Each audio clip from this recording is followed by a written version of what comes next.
Ano ang opisyal na pangalan ng Pilipinas noon? Tamang sagot ay B. Sino ang pinuno ng hukbong Amerikano sa Pilipinas noong WBA? Tamang sagot ay A. Ano ang tawag sa lihim na pulong ng Katipunan? Tamang sagot ay B. Anong dokumento ang pumalit sa 1,935 konstitusyon? Tamang sagot ay A. Saan ipinadala si Rizal bago siya binitay? Tamang sagot ay B.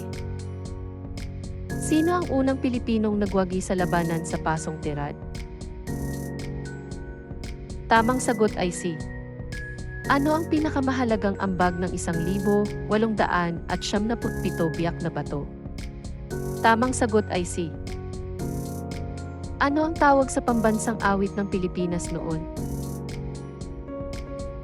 Tamang sagot ay B. Sino ang unang Pilipinong nagbigay ng batas sa bansa? Tamang sagot ay B. Ano ang ginawa ng Treaty of Paris? Tamang sagot ay B.